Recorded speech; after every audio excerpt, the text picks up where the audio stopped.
most people, like I have uncovered that I have talked to and worked with, like a lot of people who I ask about their sex lives have not had like a true full body, like full auric, full cosmic orgasm, right? Like, and because they're blocking their energy flow. And it's like, you have to be fully fucking open. Like, right. If your throat is closed, you're not fully fucking, if your crown is can't closed, flow. right? If you're like, if any of that is closed, like it cannot fully flow.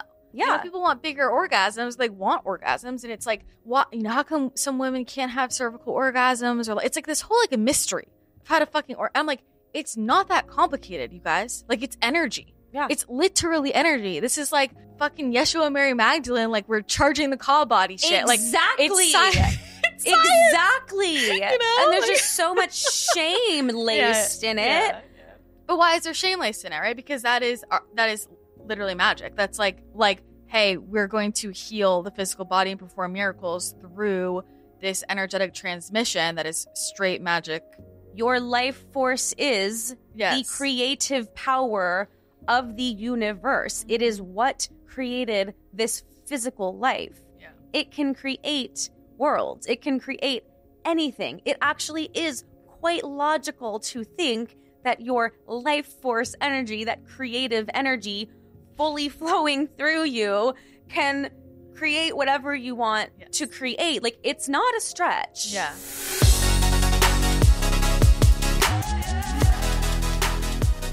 Well, so you have had an eventful week. I have.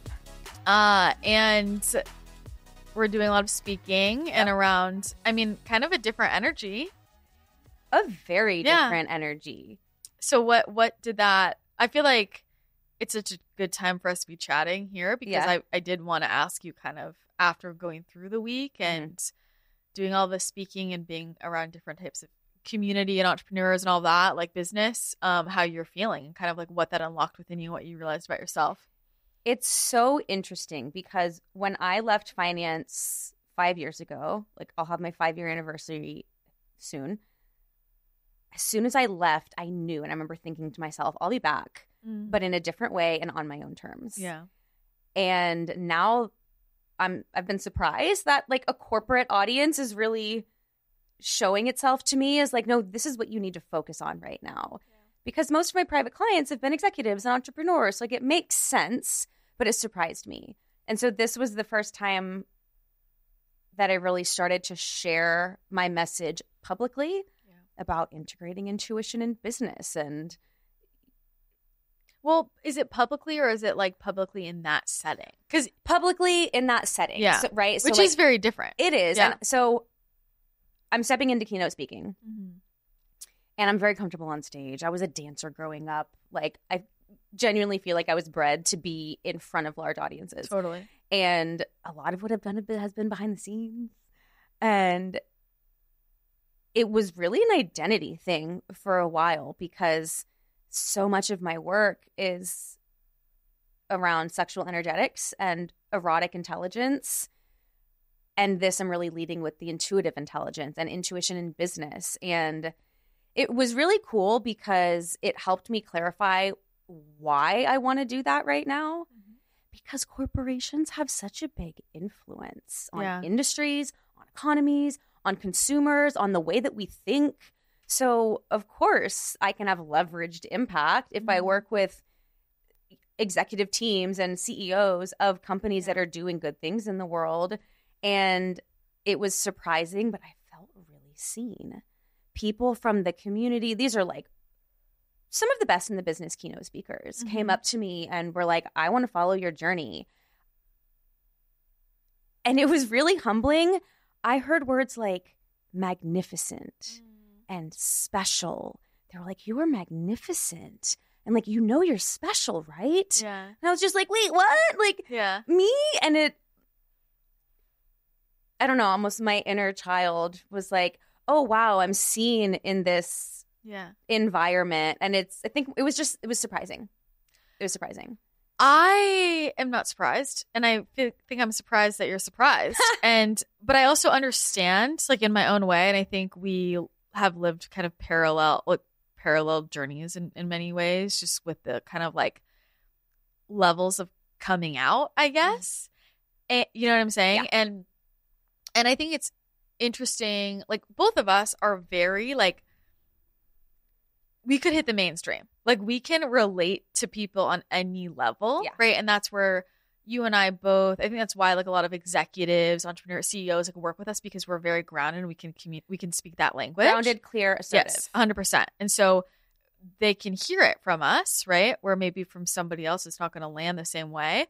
And we are also some of the most like deeply in the weird side of things out there, right? Like, and I'm like, it's such an interesting thing to navigate, at least for me, you know. And I definitely want to talk about that. But I think the other piece, like where I brought that up, was you say like, I feel like I was bred to be on stage, and it's something you know from when you're a kid. Like you just know you're here to be a speaker, and you know that. But then how is it that at the same time, then you go in a direction where you're behind the scenes so much, like. Why did that happen? Right. And then now having this experience, and I understand, like genuinely, like, wow, I'm surprised, like, whoa, like me.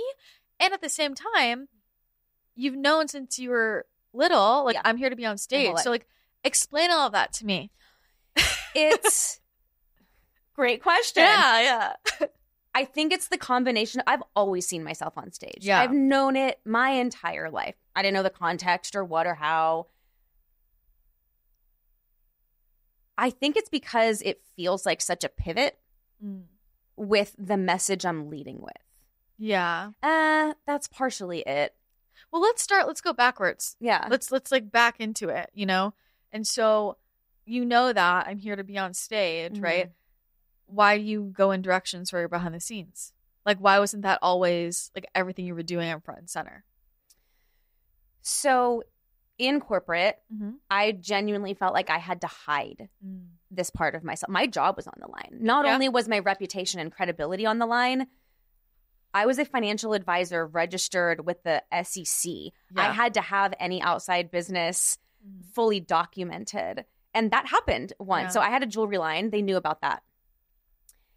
And then I kind of rebranded that to include energy healing. Yeah. And it didn't cross my mind to let them know. Well, one day HR calls me in to the office, and I knew them, like we talked in the kitchen or whatever, and they called me and I'm like, oh, okay. And I go in, and it's the two HR people, a man and a woman, and they had my website pulled up on their big screen. And I was like, hey, that's actually really scary. Oh my God. I was so like, I feel it in my nervous system, right? I was blindsided. Yeah. And they were like, what is this? They didn't take it seriously. Yeah. It was very condescending. I was just coming out with it. Yeah. And I had testimonials. I had, my sister, no last names, no pictures, but they were like, oh, is that your sister? And I was like, yeah. And they're like, and they just, it was condescending. Yeah. And I hadn't yet That's so hard. grown into it enough and integrate it enough to be able to articulate it in a grounded way. And that's the full circle moment that's happening is now I am grounded and I am embodied and it is integrated and I can absolutely articulate it and translate it to a corporate audience and not give a shit about what anybody thinks about it because I know what I know. Yeah. And I have the experience and I have, all of it. And so that's the full circle moment that's happening is now not only am I able to articulate it to people in positions of power in corporate, but now I'm like, actually, people in positions of power have barely begun to actualize their power. Yeah. Not even close to the way that I have. So let's fucking talk about it. Yeah. And I'm going to get on stage and talk about it to these people. I think that's the like, wait, what? It's just a little bit surreal. And I still have it in my body and my nervous system a little bit of not being taken seriously and that feeling so threatening at the time. So it almost feels a part of me is like, oh, I'm throwing myself in the shark den here, even though over this week as I did that was not the case at all. These are keynote speakers and we're all here to hone our craft and get better. And they're all thought leaders. They're all here to do something different in the world. So, I'm not talking to a financial advisor HR person. Well, also the way that's presented to you when you tell that story, it's like you're doing something wrong. Exactly. Like you should be ashamed. It's like very classic witch wound. Yes. And it's persecution. It's so hard for us to just come out within ourselves. It's I mean, it's hard enough just being like, I'm going to be an entrepreneur and have my own business, right? And then let alone like when you're doing the weird shit, you know, it's like, you know, people who don't understand or don't get it. And they're like, or, you know, I've had other guests on and we talk about like when you do an online thing, you know, I think just because when I started, I was in health and wellness and I had a blog and everybody made fun of my blog. Like, oh, your little blog, you know, that's like so I was just being made fun of. Like, and that's like really kind of traumatizing. You know, it's like you're already going through, hey, I'm putting myself out there in a really big way. And then you are belittling me and being condescending and making fun of me. And that's really, and it's so really vulnerable. Hard. Yeah, it's very vulnerable. Yeah. So I think that's part of the surprise. Yeah.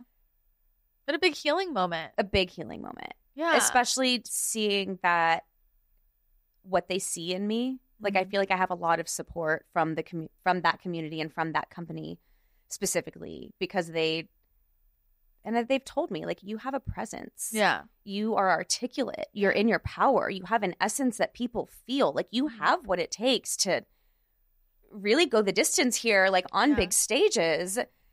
And it just, felt validating. So back to your earlier question, like, why would I be behind the scenes? Well, I had to integrate it. I had to come into my power in that way before I could step out in a way that really makes a difference and can be received by people. And that's one thing I've really processed over the past year is like when I started my Instagram while I was in finance, I started a separate page under a different name. That was my company name. Come to find out that is also me, you know, but I didn't want to be the face of my brand. And it was really just about expression. It was like, I want to practice being fully expressed. I want to practice vulnerability. I want to practice speaking. And well, then it turned into what it is now where people follow me and consider me a leader. And I'm like, I never set out to be a leader. I just wanted to be true to myself. Yeah. And where was I going? But that is leading. It is because most people don't. Yeah. Most people don't know how, or they don't have the courage to, and they need to look to somebody. And like, I feel genuinely honored and blessed to play that role. Where was I going with that? What were we talking about? I don't know. I don't know either. Oh, the difference between communicating to be expressed versus communicating to not just be heard, but to shift perspective. Like communicating to make an impact. Yeah. And that's been a big growth. It's been my growth spurt and like realizing, oh, I've expressed to be expressed. I've been authentic and shown all parts of me on Instagram to prove that I can and to come out of the closet. And now it's like, okay, that there's a time and a place for different aspects of me. Yeah. There's a time and a place for different parts of my expression to come out. And now it's not about being expressed to be expressed. I'm expressed every day of my life. Yeah. Now it's being expressed very intentionally to help shift perspective in the world and make a difference that has a ripple effect that makes a bigger difference. And it's just a shift in thinking. Yeah. Well, tell me about the difference there, because I think a lot of people don't. Like for me, when you say that, it really connects for me with a lot of conversations I've been having with people recently about like understanding what leadership really is. And when people talk about like being a new earth leader and all of that, and I'm like, you have to think big picture. Like it is big picture, and every part of my business, like there is a method to the madness. It's not just me like pumping shit out for no reason, just for the sake of noise. It's like I am very clear in the things that I do that are maybe a little less digestible for certain people, but they're important frequency codes. And then other things I'm doing very intentionally that are reaching a different type of person as an activating force. And like there is a method to the madness. And even just when people like are approaching their business or their mission or who they're working with, and there's a lot of ego people get caught up in of like, you know, what I want. And it's like, it's not just about like what your ego wants right now. It's like, what is the bigger picture? And for me, you know, when you're saying that, like I totally resonate. And it's like, there are things, it's like me expressing myself in that journey. And then there's, how am I sharing and expressing and communicating? What am I creating to reach people? Right. You know what I mean? Like, well, and like it or not, we have a big responsibility. 100%. Like to step into I'll just call it thought leadership. Yeah. To really step into thought leadership, you have a big responsibility. We're messing with people's perspectives. Not messing with, but we're engaging with 100%. The way people view themselves, the way people view the world, the way people view business. I mean, these are life-changing concepts. And it's really humbling that people trust me. And I'm sure you feel the same. Like, people trust our perspective and our guidance and our leadership. And I don't take that lightly. And so that's a part of this, like, okay, stepping on stage, stepping into a bigger audience, and an audience that for a long time I put on a pedestal because I was a woman in a man's world. Yeah. I was a female financial advisor with mainly men. That dynamic alone caused me to feel like I had to prove myself. And, you know, there's just a lot of cultural conditioning around leadership, especially when you look to the world and most people in positions of power are men. I wouldn't consider them leaders, but they're in positions of power. And so I feel the responsibility of it. And I think I just take that seriously. And I want to do it right. Yeah. And I want to do it in a way that feels good and fun and in my feminine essence and in my magnetism. And I see where I probably do double takes and overthink, at least right now, overthink some things as I reposition myself to bring what I've been doing behind the scenes to the forefront and to the public, and facing off with, okay, well, all of my sexual energetic stuff, do I have to hide that now? Do I have to put that somewhere else right now? Because it could scare away the people that are right in front of me. That is like the immediate mission. So it's kind of weighing like the immediate mission with the overall vision and mission. And that's where I'm just in my strategy brain trying to figure out how to, again, be authentic, not hide a part of myself, but also know that there's a time and a place for that. So it's an interesting dance. It's fascinating to me. Well, I mean, that's a really important piece of leadership, you know, and responsibility. And I think about, you know, if someone's a parent and it's like knowing what to share with your kids and when, you know, it's like decisions like that. And I think because that skill set is applied in so many areas of your life, or like for me, just with friendships and relationships and navigating different life experiences, like I think people can get really caught up in like, well, I don't want to hide this or keep the, but it's not so simple. Like, be authentic, but also not everybody needs to know everything all the time. Exactly. You know, it's not always serving people for them to know everything all the time. And I'm sure you understand this more than anybody. Like in training other intuitives, there's that conversation around just because it comes through for you doesn't mean you blurt it out. Absolutely. Because you can fuck with someone's mindset. You can put an idea like, you might get, they're going to break up with their husband. You don't need to say that. No. Like, you don't need to say that because maybe right now they love their husband. Everything's great. And they need to be in that place right now. And they need to be there. And like, if that's going to happen, it's going to happen. They're going to realize that. But like the second you say that, now you're fucking with their mind. And it can, you know, it's like, it's that part the timeline. That part of spiritual responsibility. And I think like it's a fine line. And we're in a world now where everybody just word vomits everything. Right. And we do need to have more of that responsibility you're talking about. Like, I feel like, you know, how you just described, understanding I have the potential to impact somebody's entire worldview, essentially. Yeah. That is a huge responsibility. And most people don't think of it that way, right? They just blurt anything out on social media and they don't think about the repercussions. And I, at the same time. And I've been there. Yeah. You know. And I, at the same time, don't think we need to.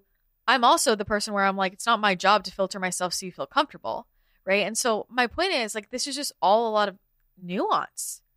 And it's like, I mean, how do you navigate that nuance? Well, and that's what I am really learning right now is the art of like the two directions. There's me bringing my message to the market and there's bringing the market to my message, and that there's a dance between that. And I mean, this is kind of more marketing speak, I suppose, but in a thought leadership position or coaching or mentorship or whatever, I think a lot of people really fall in love with their solution. And they really fall in love with their solution the market doesn't give a shit about your solution. They care about their problems. Yeah. They care about what's happening in their life. And I think that's where a lot of people fall short, is they don't know how to translate their solution to what people are experiencing. 100%. And so for me, like, I'm very much in love with my solution of sexual energetics and how it ties to literally everything. Mm-hmm. And I could shout it from the rooftops. I'm very passionate about it. At the same time, people aren't waking up in the morning necessarily being like, I really need to work with my sexual energy. Yeah. They don't know. Yeah. They have no idea. A CEO is definitely not waking up thinking about their sexual energy. Mm-hmm. They're waking up thinking about the they're challenges thinking about it in a different way. Well, this is very true. What shows up in the boardroom shows up in the bedroom, and I've seen it time and time again.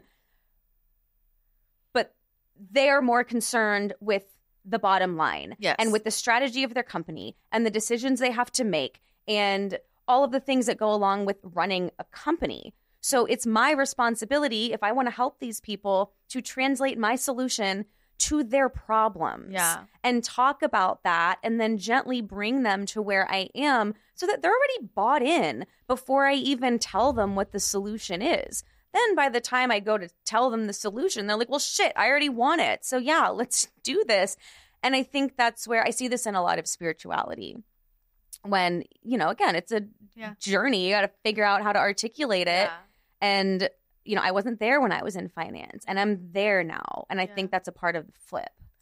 I think that a lot of people get kind of lost in what you were saying, falling in love with their solution, where we can unintentionally lose sight of what we're really trying to do, which is help people. Right.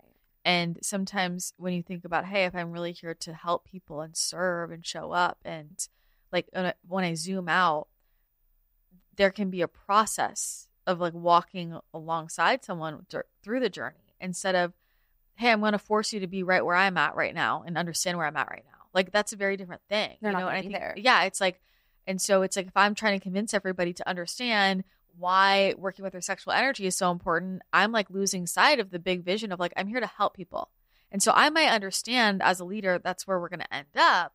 But like, I'm here to help them. So what are they struggling with? And like, how can I support? Right. And meeting them there. And I think that's the piece, especially in the spiritual space, like people lose sight of like what we're really here to do, And that's where this, and we've been talking about this on the show in different conversations, like this balance between the masculine and the feminine energy and how important it is. And I feel like there's so many people who have these great messages, but they're not integrating that, like the masculine strategy, so to speak, fully for people to actually receive them. And then what's the point? Like, you're not actually making change on the planet then. Like, we have to master our divine masculine as well. It has to be integrated. It has to be integrated. Yeah. And I was talking to a friend recently about kind of the parallel in dating. Yeah. I know you and I have talked about this. There are so many women who have done the work, are doing the work, are in their power, run businesses, like are solid, funny, beautiful, like solid women, and are like, where's a man that can meet me here? Where's a man that can meet me mentally, emotionally, spiritually, sexually? And I was talking to a friend about it, kind of with my messaging conversation and her man situation, and we're talking about the way that she presents herself on Instagram and how she's very comfortable with men, kind of leading with sexual flirtation, and she's comfortable there. And she does pole dancing as her own erotic transmission, like it's a part of her personal life and a part of her personal growth, and she shares it on Instagram. And I said something in conversation at one point, and I didn't, she told me later she'd been thinking about it for the last 24 hours. She was like, I got to talk about this again. Like, I think you might be onto something, because I've attracted men who meet me sexually, but they're emotionally unavailable. And I'm like, well, you've got to look at the frequency gap between what you're expressing and what it is that you're wanting to attract, or who you're wanting to meet, whether it's business or personal life. It's all the exact same thing. And again, it goes back to, well, this part of me wants to be expressed, but would you really express that to a stranger if they walked up to you on the street? Like, is that what you would lead with? And so I just think there's so many parallels between business and relationships, and it applies across the board.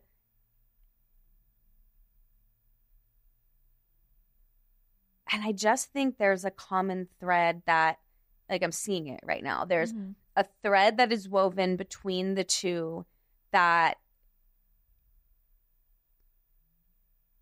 I don't know, it's almost like as we master it in business, we master it in relationships, or vice versa. And there's a click happening. Well, I don't know what I'm tuning into right now, but I'm I feel in. It's in the relationship thread that, like, to me, business is a vessel for us to activate that within ourselves, which then unlocks it within relationships. There we go. Yes. Right. Like, yeah. And I feel like, to be honest, like, and because I know exactly what you're talking about with, like, the dating.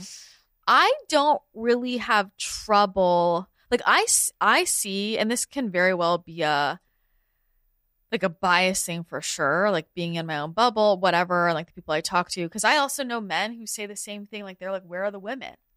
You know? And like, I know a lot of them. Yeah, I know. So, but there's a whole other thing there. I see that hole. And I personally, like, I don't have trouble finding, like, divine masculine men. Like, no, me either. Like, I don't, you know, and I think, I don't think, like, you don't either. But none that I'm attracted to or have sexual compatibility with. Like, I don't feel them connected to their animal, to their primal, dark masculine nature. And I have a primal side. Like, I am very connected to my animal. And that's where turn on is for me. That's where chemistry is for me. Yeah. And I think there's a lot of beautiful, divine masculine men who are integrated and grounded.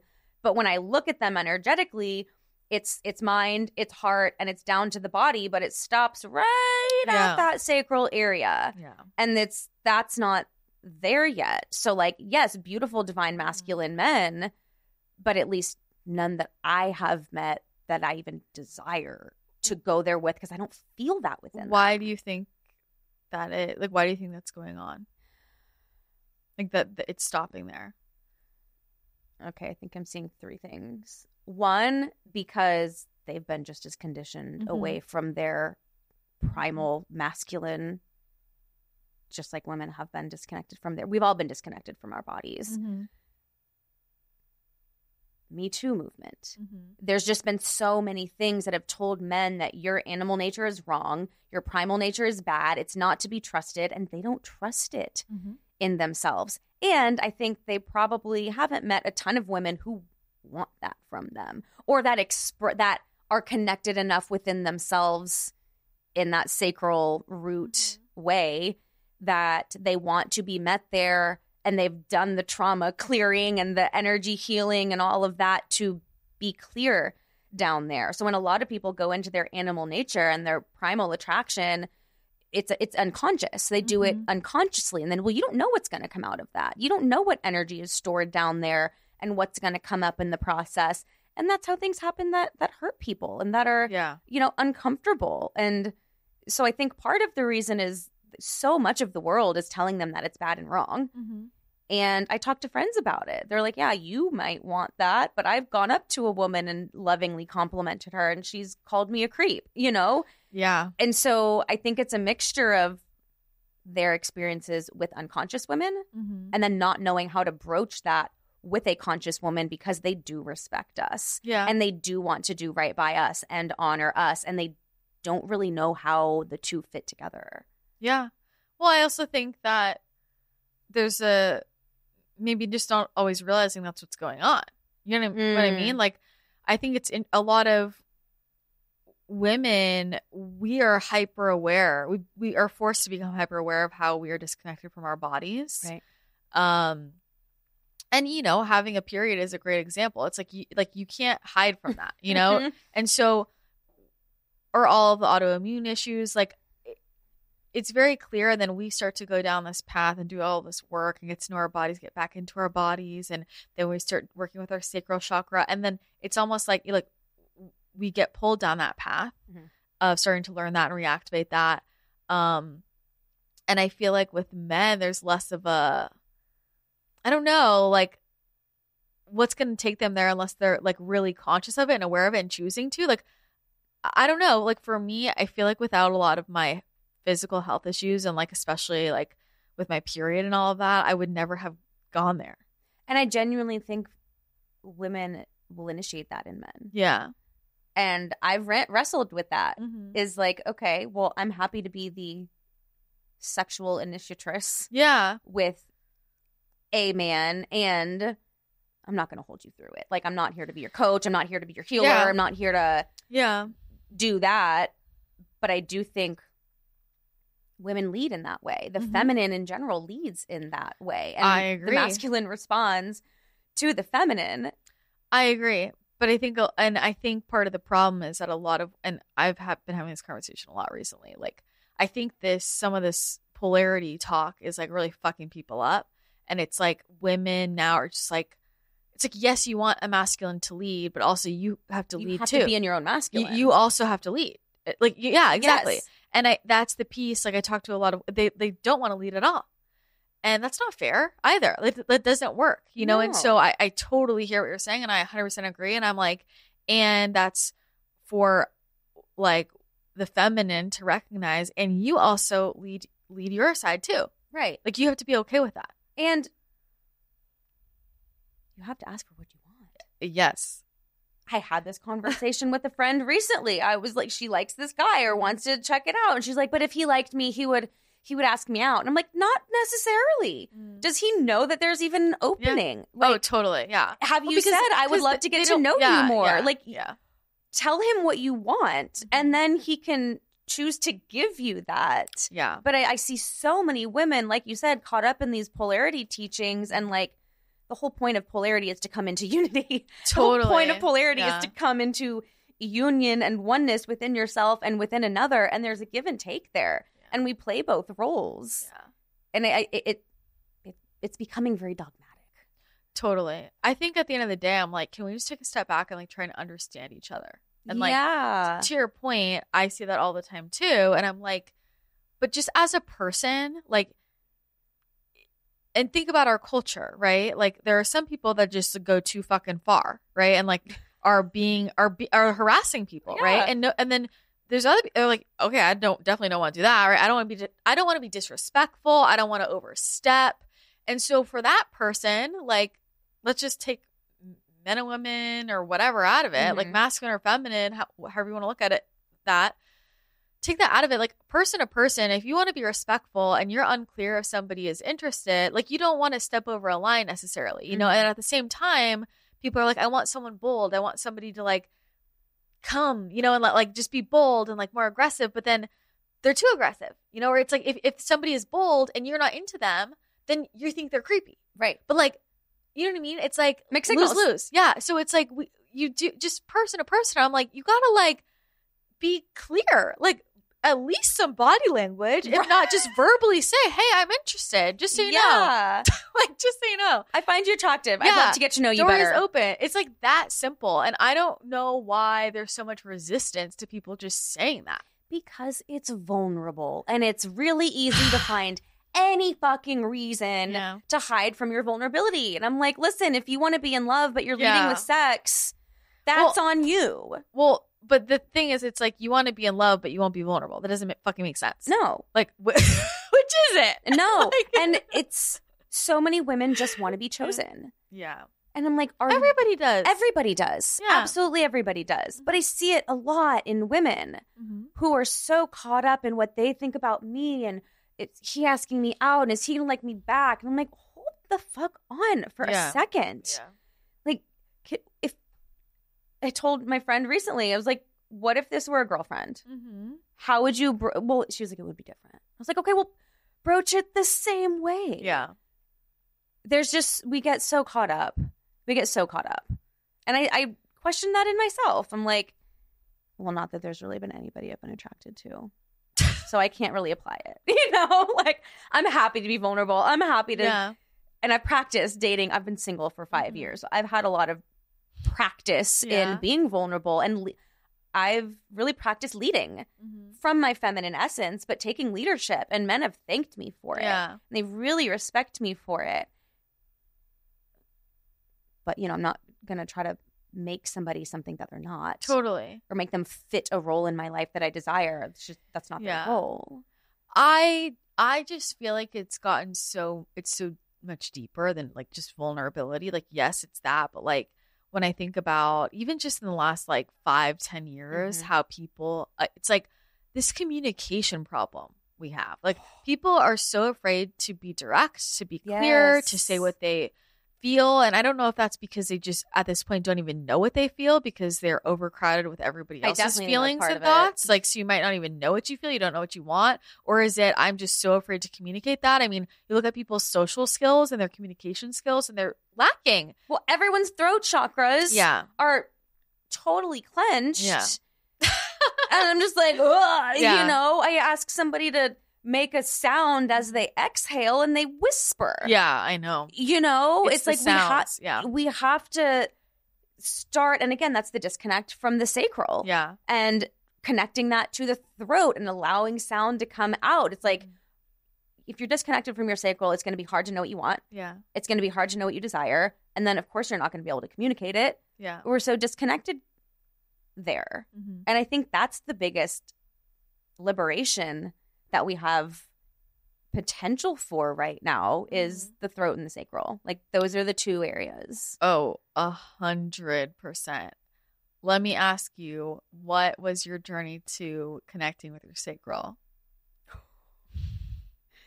There's a story there.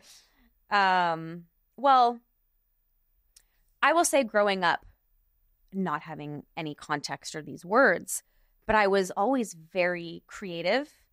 I was always very visual. I was always very sensual. I was a dancer. And I remember in middle school, my English teacher, I was doing a choreographed dance. Our teacher had taught us this.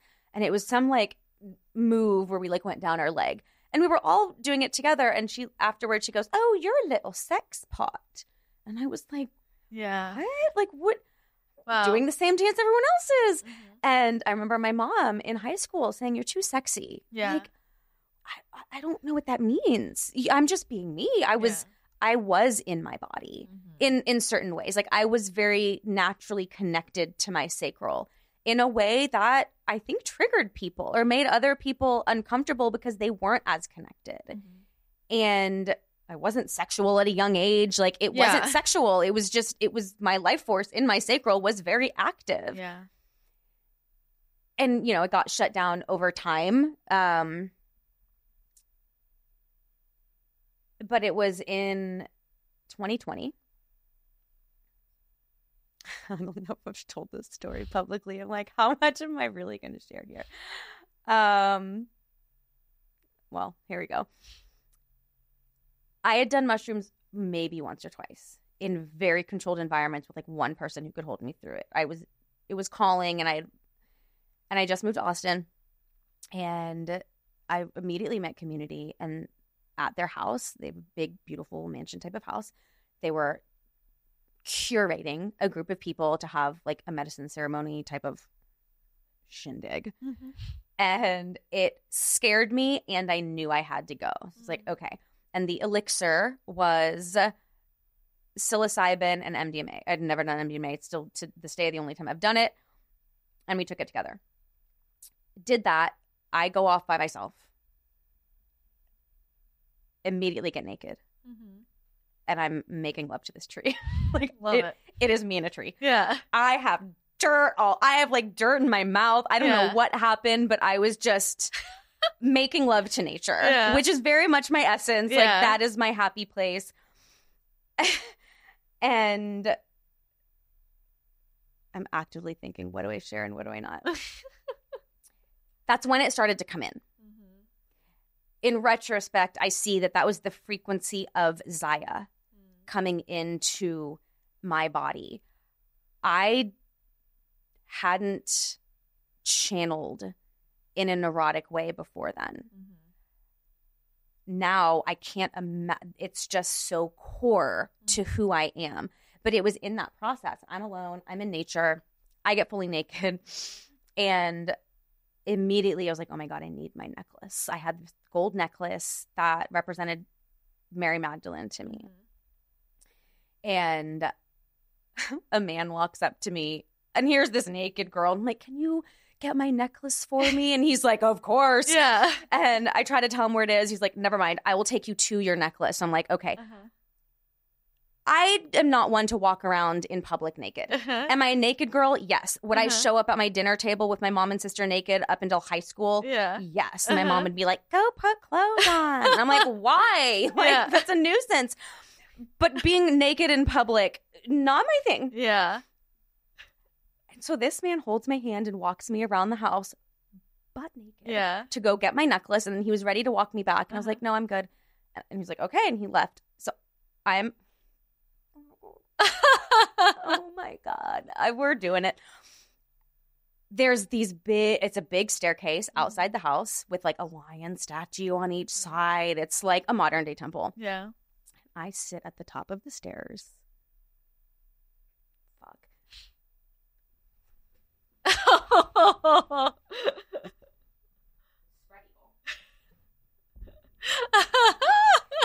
In transmission. Yeah, like, fully. Yeah. I had never moved like that in my life. It just it entered my body, and like that's how I channel now. It is core to my being. Yeah, and it's like Zaia just walked. It just landed, and I was in it for hours, and then a man walks up the stairs, pauses, bows to me, and keeps walking. And I'm so in it. And then he comes back down and sits on a stair down in front of me. Yeah. And he, like this. Receiving. Wow. Honoring. And I'm in it. And then I lock eyes with him and I do this, like to invite him forward. It was as if he were a puppet on a string. Yeah. This man crawls. Yeah. Up the stairs. Yeah. As he had he told me later, he was like, I had no control over my body. You had full control over me. Yeah. We lock eyes, and then we went into erotic transmission together. There was no sex. There was no, like, this was a sacred channeling transmission. And immediately I'm flashing back, and we are in Egypt. Yeah. We are sex priest, sex priestess. We are partners in transmission, and we did that for hours. Yeah. And we never dated. We never did any of that. But we would go our separate ways, and every now and then we'll get the ping and then come back together, channel in that way. Him? I may have. Yeah, I think you told me when we were in Malibu, was this guy you were talking about? Yes. Okay, yeah. Yes. And so long way of saying that's how I then reconnected to my sacral in an ancient way. And it's like I came into this life with that, and it was so conditioned out of me to suppress it, because I was basically told it was wrong and bad, and it flipped back online. And then it's like all of my sexual mastery was just here. I know it. I see it. I can trace it and track it, and it just came back. It just came back online. Wow. I mean, so your like when it happens like that, right, for you, for other people where it's not necessarily going to just pop in like that, right? How would you help get them connected to it? Well, I'll tell you what I tell my clients. Yeah, tell me. Get naked in the mirror. First, it's just connecting to their body. Some people, like, that alone is a huge edge. Yeah. So I say get naked in the mirror. First, just eye gaze with yourself. Like, connect eye to eye. I tell them to spread their legs and look at their genitals. Yeah, so many people are disconnected. Like, just look. Notice what response you have. You can't hide from yourself in the mirror. No. You can't hide. You're going to see how you feel. It's confronting. Yeah. So that's the first step that I usually tell people. And then there's sounding that I, help people through. Of course, I do energy work and guide them on their own experiences to uncover some things. But as far as just a practice for somebody on their own, it's like form an intimate relationship with yourself. Yeah. Like, be your own lover. Yeah. Get to know what you like and what feels good. And I think that can easily start with the physical, like what physically feels good. I think so many people are just so ashamed of pleasure and of desire to where, to your point earlier, they don't even know what they want. Yeah. Well, it's like if you don't know what you like, it's hard to know what you want. Yeah. Well, and like everything that happens in like that sexual dynamic, right, is going to mirror how you are in your life. It's like if you can't communicate in the bedroom sexually what feels good, what you want, if you can't express, this is something very interesting for me about like the sounds, you know, and I feel very grateful that like my early sexual experiences were with people that, and I didn't realize at the time, but like we're on my wavelength, I guess. Like we're like that expression was very safe and healthy and open. It was like I came into it like that. And then different sexual experiences as I got older, I'm like, you're blocked. You're like completely just blocked. Like, what the fuck is this? You know? And I remember like once, having a man like tell me to be quiet. And I was like, oh. Really? Oh, yeah. I was like, oh, fuck. Like, I mean, I was like, holy shit. Like, and I stopped it. And then I asked, right? I was like starting to talk about it. Like, why does that bother you? I never had anything like that happen to me in my life. And I'm talking to him like, oh my God, I didn't realize like people are like this. Like people are like that blocked. Yeah. And how that was like a threat, like that threatening. Yes. You know what I mean? And you start to see like, and I know this, like whether or not people like to admit it, I mean, I'm sure you're like, it's like, I know everybody's sex life because it's core to, if I'm working with anybody, like what's happening sexually is happening everywhere else. Right? Absolutely. And it's like the most vulnerable space where it shows up. And like, that's how you see the real of like how expressed you really are and how much you do know what you want. And like how, like, you know what I mean? How embodied you really are. And so when people are doing shit like that, and I'm like, that for me is like, wow, like you're really suppressed there. Yeah. You know? And that's, I mean, it's wild. And I've had the experience on the flip side too, where he's probably the one man that I would consider a lover. We genuinely loved each other and knew that we were going in different directions. Yeah. And at that time, I had set the intention to practice love without attachment. This was probably close to 5 years ago. It was after my last long-term relationship. And before I moved to Austin, maybe 4 years ago. And he was connected to his primal the way that I was connected to mine. Yeah. And I remember in one experience, he was encouraging my voice. Yeah. He was like, louder, more, go there, just very calm, very grounded, and just evoking it more because I was so comfortable with him. We could go there. And that was the first and possibly only time that I had a cervical orgasm. And it's such you can see so clearly the connection between the cervix and the throat. And, him encouraging that throat opening then led to this deeply powerful opening, transcendent experience because there was so much love and so much trust and meeting in that primal, in that animal nature, and allowing those guttural sounds to be made. It's vibrational. Like people get so uncomfortable talking about it, but it's like, y'all, it's sound and it's vibration. Like it only means what you you decide that it means. It's also energy flow. Exactly. Right? And that's the thing about like most people, like I have uncovered that I have talked to and worked with, like a lot of people who I ask about their sex lives have not had like a true full body, like full auric, full cosmic orgasm, right? Like, and because they're blocking their energy flow. And it's like, you have to be fully fucking open. Like, if your throat is closed, you're not fully fucking, if your crown is closed, flow. Right? If you're, like, if any of that is closed, like, it cannot fully flow. It's like, it's a literal thing. Yeah. People want bigger orgasms. They want orgasms. And it's like, I think, coming from like the health and wellness space, there's a whole it's like, what, how come some women can't have cervical orgasms? Or it's like this whole like a mystery of how to fucking, I'm like, it's not that complicated, you guys. Like it's energy. Yeah. It's literally energy. This is like fucking Yeshua and Mary Magdalene, like we're charging the call body shit. Exactly. Like, exactly. You know? And there's just so much shame laced in it. Yeah. But why is there shame laced in it, right? Because that is literally magic. That's like, hey, we're going to heal the physical body and perform miracles through this energetic transmission that is straight magic, miracle, heal whatever, like sex priestess. Like that's what it was. Exactly. And that's defying logic, and that's true power.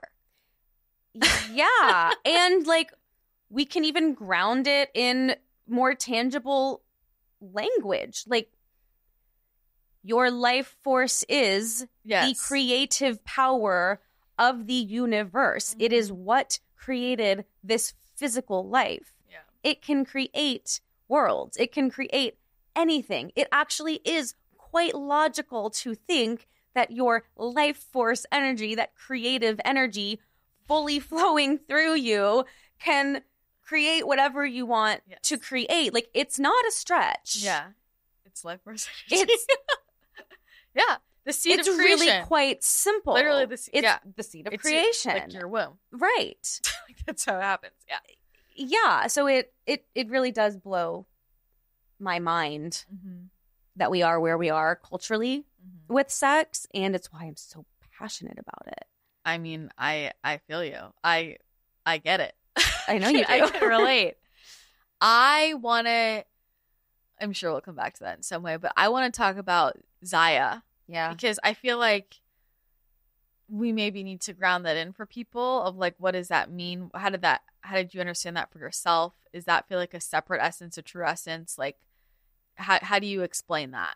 That's a great question. It's shifted over the years. So when I first was rebranding jewelry to energy healing, I didn't want it to be me. I didn't want to be the face of my brand. I wanted why? This is so fascinating to me. Isn't it? As someone who's known, she would always be on like center stage to be like, this isn't about me. Yeah. I don't know. Well, I'll ask you. Well, I do answer. know. Okay, I do know. I think it's because I was in finance. I was living a very specific life at that time. Okay, that's true. That's logical, but I'll ask a question and then you'll answer it. Like this bigger thing, which is tell me why we can know something is our mission and our purpose. Like we can know this is what we're here to do. And you could think about me. Think about someone, right? Like, and at the same time, it's the thing we're most afraid of and we avoid the most. I mean, we came here to grow too. We might be here to help other people grow, but we came here to grow too. So of course our mission is going to challenge us and expand us and cause us to step outside of our comfort zone. Yeah. Like that just makes sense to me, And that's where I was at that time.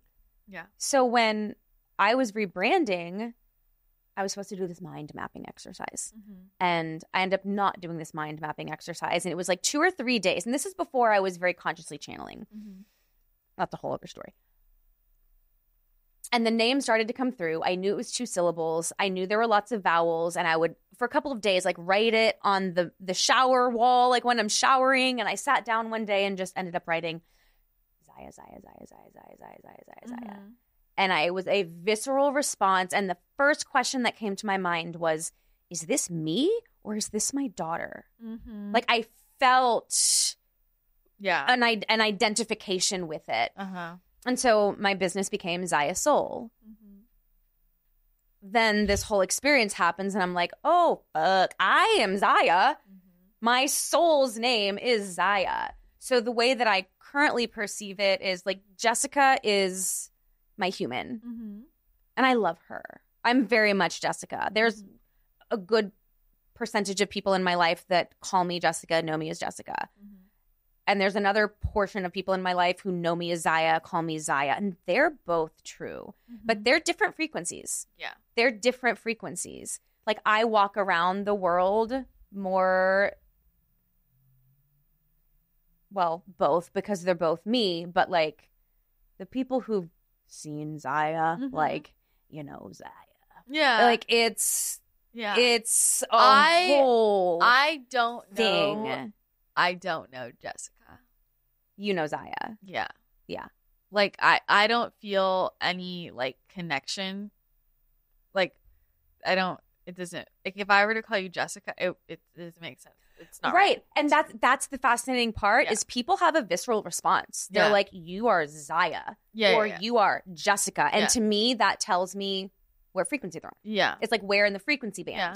Like all of it's me. Totally. But this down here resonates more with Jessica. And this is Zaia. 100%. So, yeah, it just kind of shows me where I relate to people. Yeah. Well, and I think I'm glad you share that. It's like a really good example. We've been talking about this too. I think a lot of people are going through different experiences right now, like kind of related to this of like oversoul integration and how that differs from a walk-in, and like, you know, we've had that conversation. But so I think it's helpful to like hear people's experiences and like what that feels like and the different ways it can happen and like how you can interpret it, you know, because like, and also not everybody, I don't know if I'll say, you know, not everybody might get or know the name. Yeah. You know, I would say like the people that, especially recently, I feel like a lot of people are having oversoul integrations, like, and they're all getting names, you know, but I'm sure there are people that aren't getting a name necessarily, but you'll feel the difference. And I think so many people right now, it's fascinating how many people I know who want to change their name or just like, or like, I don't resonate with my name. And I have struggled with that. I have really struggled with that. And especially, like it was probably 2020. Like when I started really trance channeling and kind of that blew up my concept of like, who am I? Like totally. Because this vessel is not just for one soul. Like this vessel houses a lot of souls and has, you know, housed minimum of 2 souls at one time, like always, you know. And the more I channeled, it was like, it wasn't, the deeper I got into it, it wasn't like just coming into trance and a borrowing. It was like, and that was part of with my walk-in. There was a 7-day process where all of the beings that were going to use my vessel, like would vibrationally calibrate in, come fully in, and basically like, it's almost like fit themselves in because this is home just as much as it's home for my oversoul. Yeah.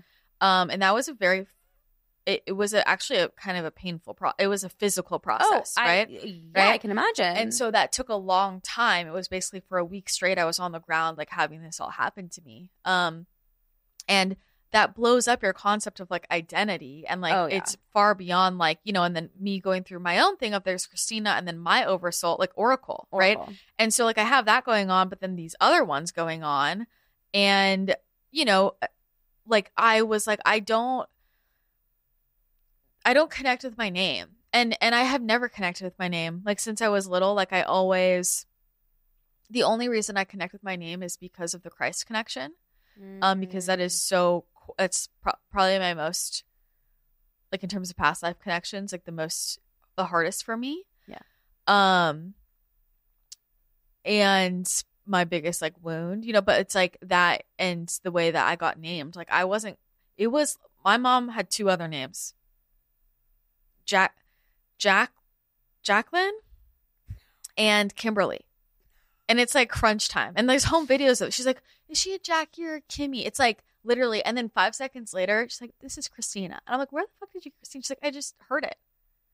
And Yeshua has since told me like, went in. I was like, whispering Christina, in her ear. Right? But I have since I was little, I was like, I've named the wrong name. Like, it's like, I've never connected with it. Interesting. Ever. And then when that all happened, and I was the main mentor I was working with at the time, I was going through all of this. She had changed her name a couple years ago, like when she went through her whole spiritual experience, and she did not connect with her name anymore. And it was the same name, she just spelled it differently.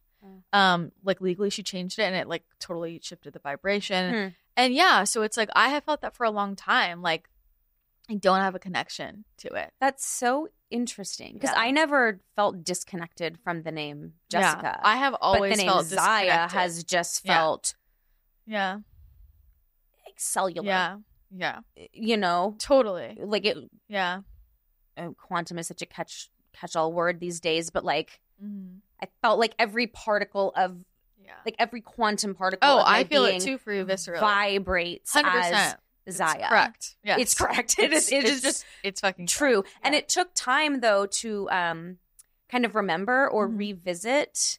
And my current recollection is that Zaia was an oracle in Egypt. Yeah. Well, sex priestess in Egypt, oracle in Greece, and this is another incarnation of that. And I think with your terminology, it's probably more of an oversoul integration than a walk-in, because it's not a separate entity. It is it is just a higher aspect of me. Yeah. So that's like oversoul integration, which I don't know that all these like terms are perfect, but that resonates with me. Yeah. Like I use, even when I like would teach my people about walk-ins, I'm like, listen, I'm using that phrase a little bit differently than has been historically taught. Like we're kind of making up language as we go to like express it properly. Yeah, we're trying to just like explain it, and I don't think any of it's perfect necessarily. But your terminology resonates with me.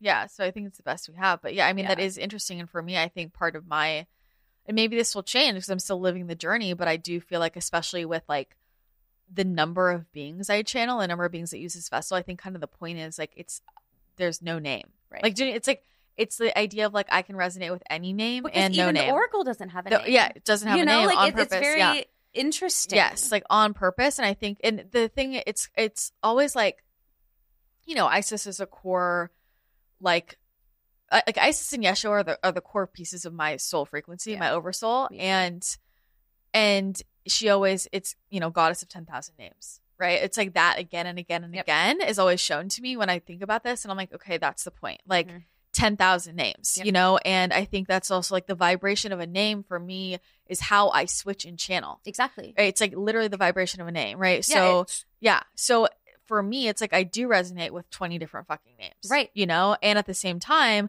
all of them are true and none of them are correct. Absolutely. I mean, I have a bunch of different variations that people call me.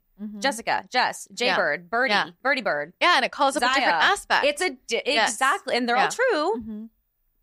But Zaia is the most comprehensive, and Zaia, she does not fuck around. Yeah, like it's strong, and it can be very sharp.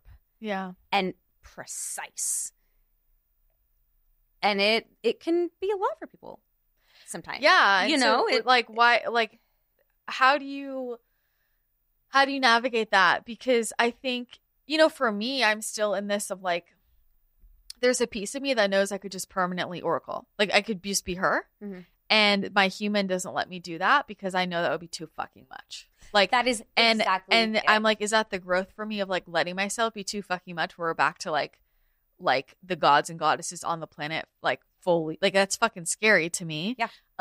Is that me not letting myself be fully in my truth or in my power, or is that like that's unnecessary and like, you know what I mean? It's I mean, can I share my reflection? Totally. I think it would be ungrounded. Yeah, I agree. And that's how I feel. Yeah. Like Christina is your feet on the ground. I know. And that's why. Yeah. And back to our earlier conversation about being able to share a message in a way that can actually resonate with people and provoke positive change and impact. Like, there's so many people you can't meet. And here's the thing. I do know a number of people who have fully integrated that way. And I mean, I don't know the truth of how anybody feels, but I have considered all of that. And like, I've had that conversation. And they're like, you can choose. Yeah, you can do it. And I was like, I don't want to let go of Christina. Christina can do something Oracle cannot. Exactly. And like Jessica was in finance. Jessica has the business wisdom. Jessica has so much earthly experience that is required 100%. To translate this stuff to humans with feet on the ground. Yeah. I could never let go of Jessica. Yeah, 100%. And it's like, I mean, it's the emotion. It's the creativity. It's because like that aspect of us is so just like direct and like it's so clear, right? It's like, I don't want to say emotionless, but you know what I'm talking about, that frequency of it's just like, this is how it is. It is how it is. And like Christina is the one that can like write poetry. Yes. Right? The way that I articulated this recently, I was like, Jessica is the one who wins hearts. Yes. Zaia is the one who then comes through that heart connection and does what needs to be done. Yeah. And both are necessary. Do you ever struggle to explain this to people who Like in settings where they're not, I don't. I've stopped trying. I just say Zaia is my middle name. Okay. I don't even care to go there. That's what I assumed when I met you. Like I thought that Zaia was your middle name. Like right. And so I just started Jessica Zaia Bird. Yeah. Because I'm called all 1,000 combinations of all three. When I get into a conversation with somebody who I know can somewhat meet me there or like is very curious about it, then I'm happy to start sharing. But I don't want to explain that all the time. Yeah. I would just say Jessica's my legal name. Do you feel like a name could be a container that could keep somebody in an old vibration?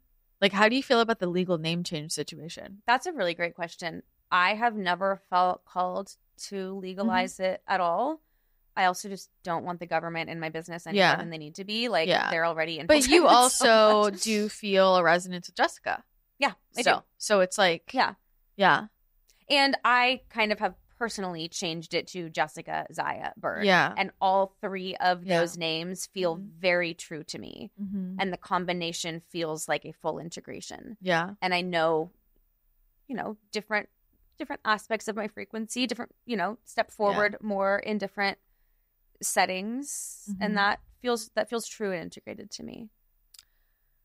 What has Zaia taught you that Jessica couldn't? That is such a good question. She has taught me a lot about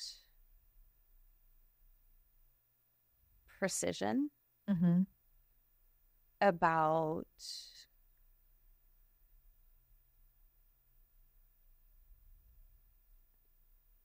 sexual energetics. Yeah. Of course. Yeah. Quantum field. It was after Zaia landed that I started, like within a few months, was channeling quantum physics. And I mean Einstein mode.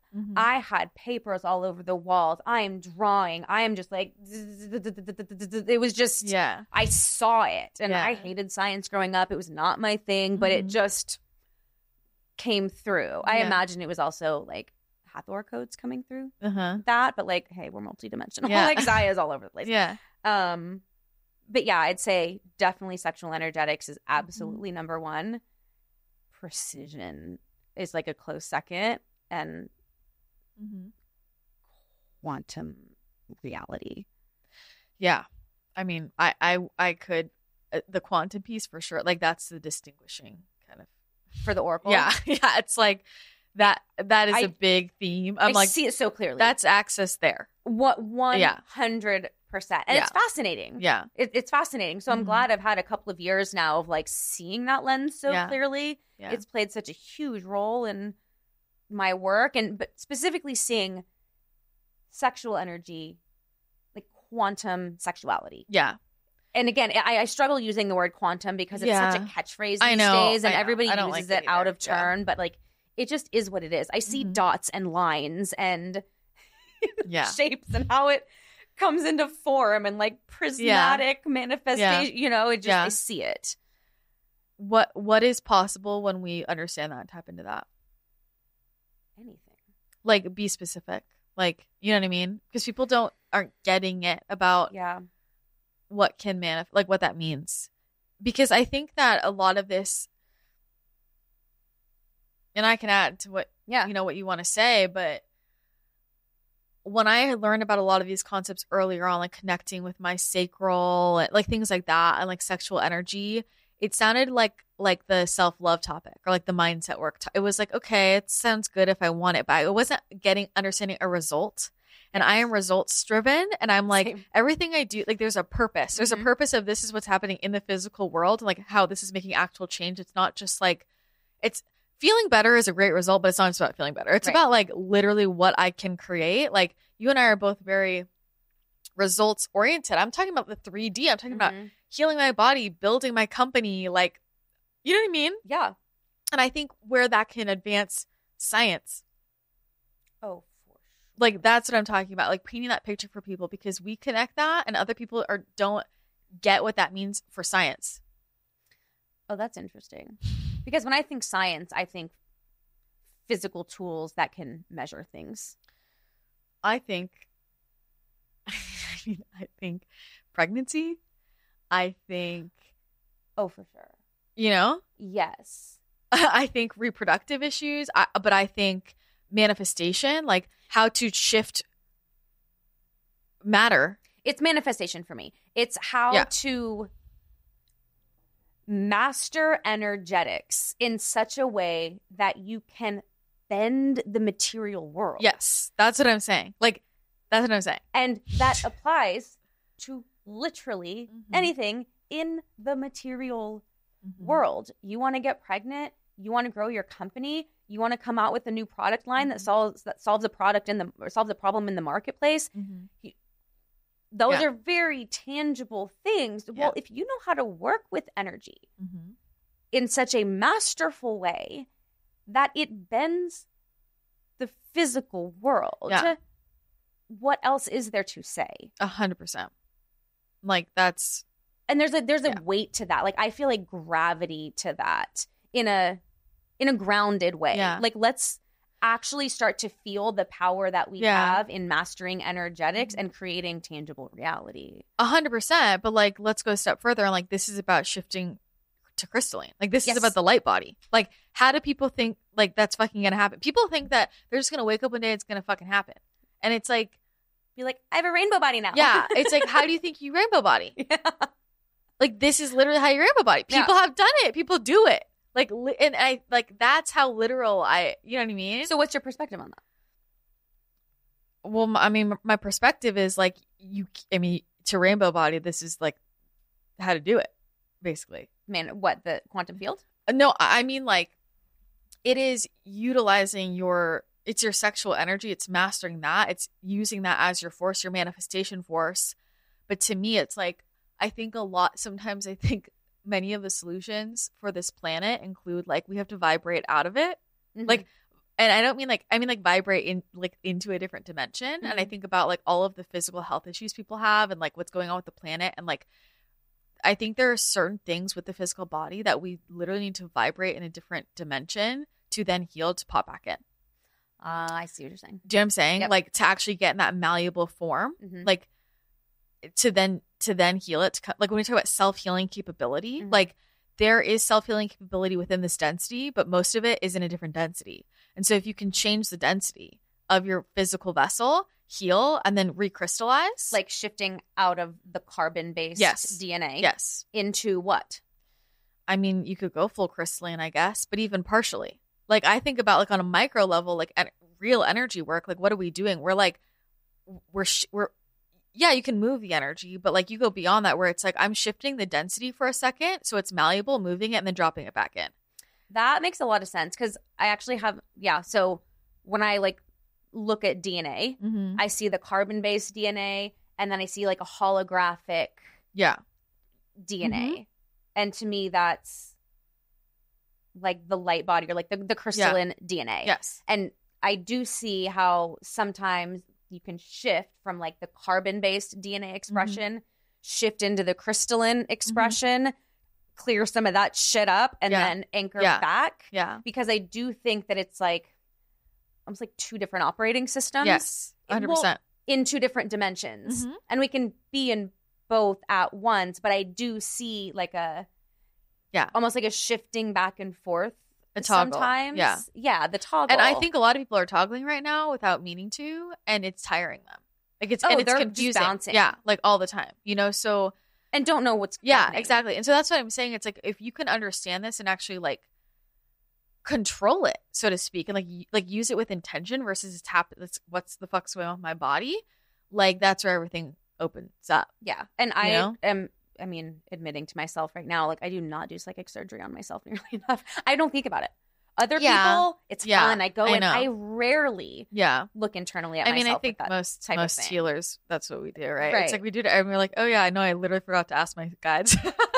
I'm like, Christina, do energy work on me. And like, I could literally do it to myself. But it's different to receive. It is, it's very for sure. Different. Yeah. But I hope that makes it like more tangible for people. Really. Like I think that, and I think for me, like it's the life force center. It's the frequency where that's what allows us to bridge the physical and non-physical. Mm-hmm. You know, and when I'm tapping into vibrational templates within myself, that's the bridge of like how it's connecting down into the physical. What's the bridge? Like your sexual energy. Oh, right. Like that's the frequency running through animating everything. Yeah, you well, know? if you're only running your sexual energy through your carbon-based DNA, that's what's being animated. Yeah.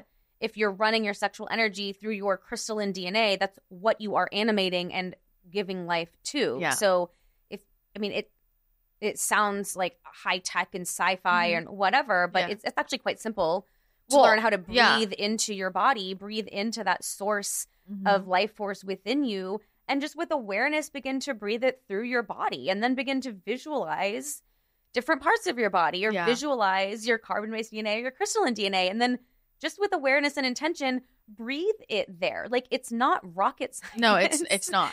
It's not. And that's why like I wanted to kind of bring it there, because I think especially for my audience, like that is a lot like more tangible than this, like the idea of sexual energy. It's like, whoa, I can actually like animate my crystalline template. Like that is, oh, fuck yeah. You know? Especially, and when new mission templates drop in, but they're not fully activated, well, run your life force through it and turn it on. Well, and I think that's where like, I know a lot of people are like, whatever, this whole other topic, all of these things about how to shift. And it's like people are turning it into rocket science. I'm like, it was never that complicated. Like, so I think that will motivate people to connect with their sacral, you know, because you got to understand why. We don't do things if we don't know why it's important. Like really, you know, or if why we think it's important isn't actually important enough to us.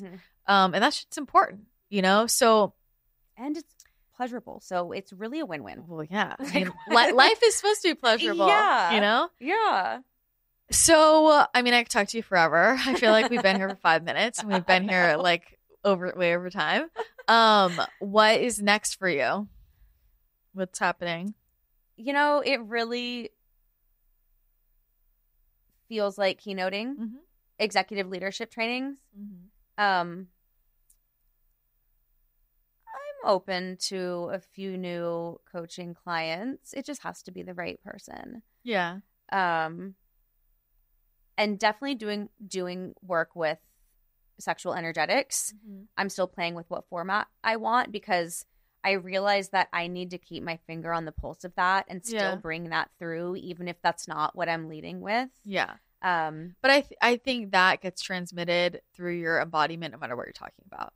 And I think that's like the activating force of like, doesn't matter if you're on a stage talking about intuition of business, it's your embodiment that is the transmission always, truly. So you can say whatever the fuck you want. Like they're going to receive that activation. Thank you for saying that. That's a reflection that I got the other day, and I needed to hear it because it's felt so fragmented. Totally. Recently, you know, it's like, I'm going to follow the mission and I'm going to do the thing. And my secret sauce is my sexual energy and the way that it animates my body. And it is the core reason for my magnetism. Yeah, like it 100%. Is the thing that draws attention and manifestations 100%. In my life. So yeah, I'm really impassioned right now to bring intuitive intelligence to business, to corporate leadership, and have that leveraged impact to ripple into not only company culture, but every consumer and customer that they touch.